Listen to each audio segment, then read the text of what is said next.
In coma, it is a state when you lose the first three senses, but you still hold on to the sense of sight. Mentally, there is alertness in sight. And sound, you still can hear the sound. And you have not left the body. You stay in that limbo state for a longer time. Sense of action is completely frozen.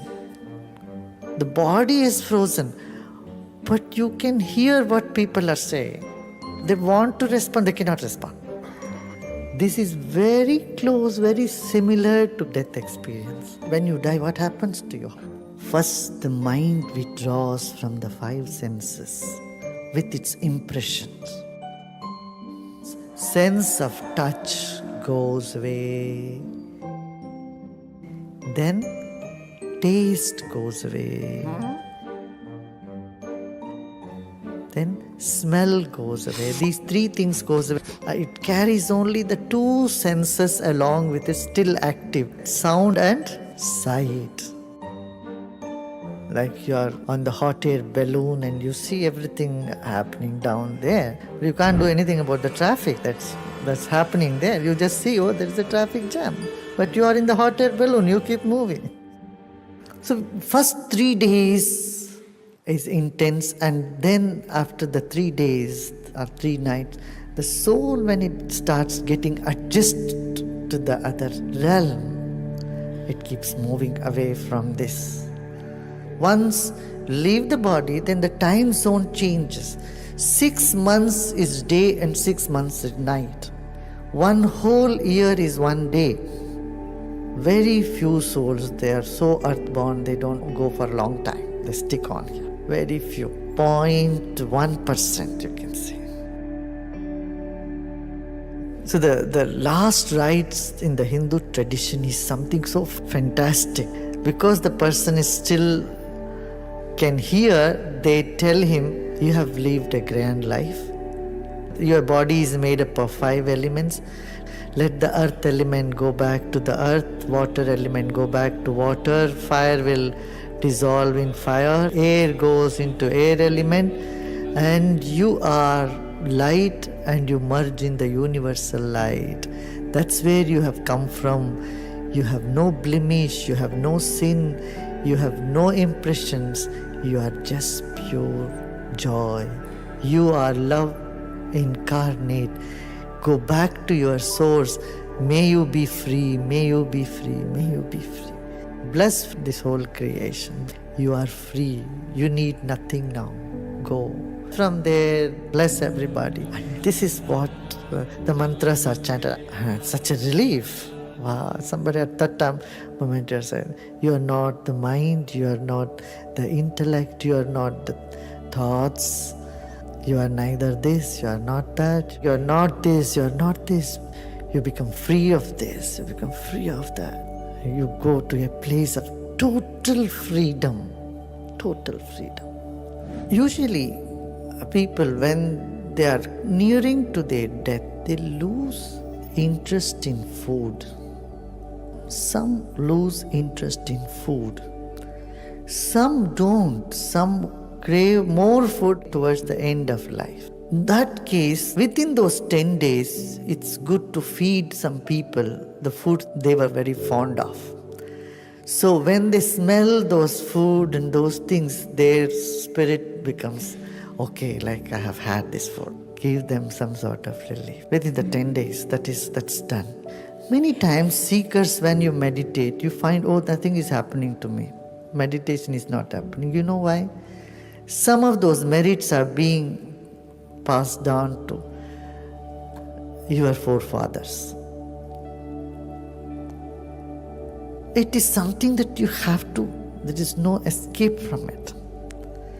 When you meditate, a portion of your meditation, a portion of that merit, whenever you do anything good, you give charity, that good vibes are passed on. Those who gave you the body. Somebody gave you the body.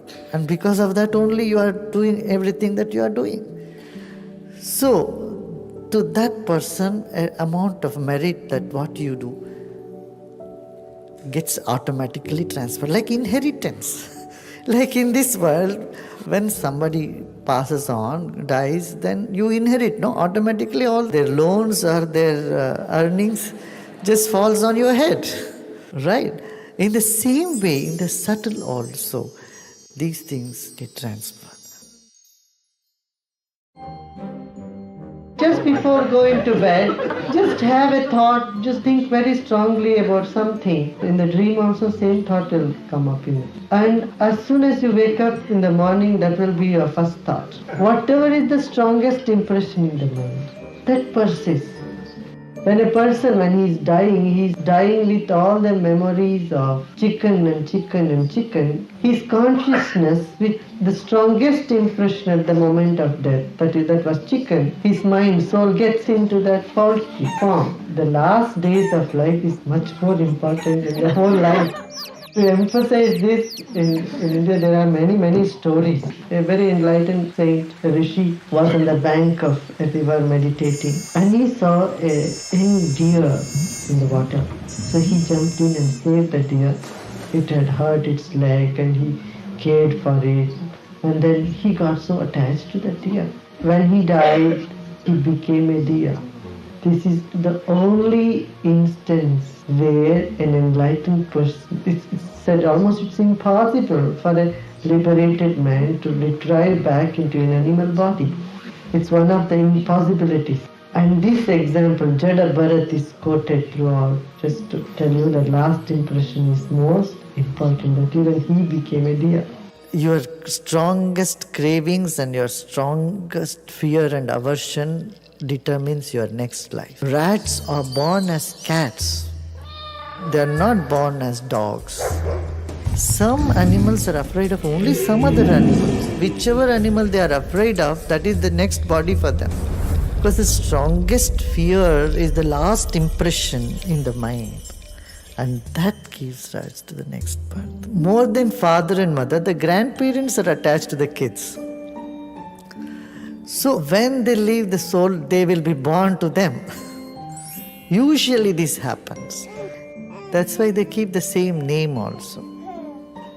You know, the kings usually used to give the names of the grandfather to the grandchild. George the Fifth and George the Seventh. And this tradition has come from Vedic times. Because the most attachment for a person is with grandchildren in old age.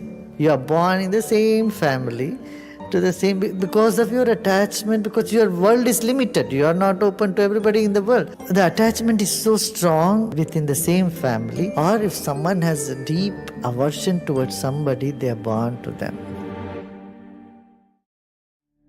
Different things work with certain voltage. iPad can plug in with only certain voltage. If it's too high voltage, this will break. Similarly, these bulbs are all of certain definite voltage. Fridge is of definite voltage. Torch cell works with certain amount of electricity.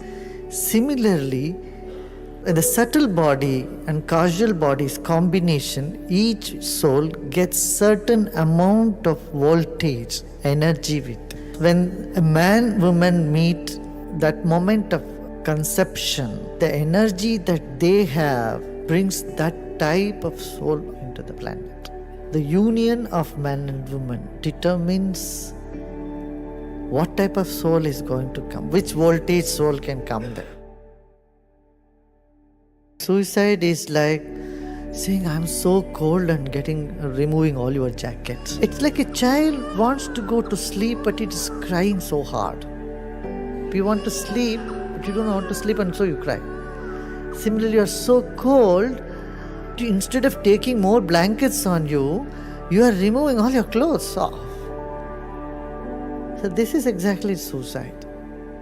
But suicide does not get that person out of the misery for which he is committing suicide. In fact, it remains with them for a longer time. Then they come back again. They have to be born again. When you are rid of all the cravings and aversion, do you still come back? Yes, then you come back out of compassion. And even then you come back as a free person. And you want to do something, you do it in the world and go.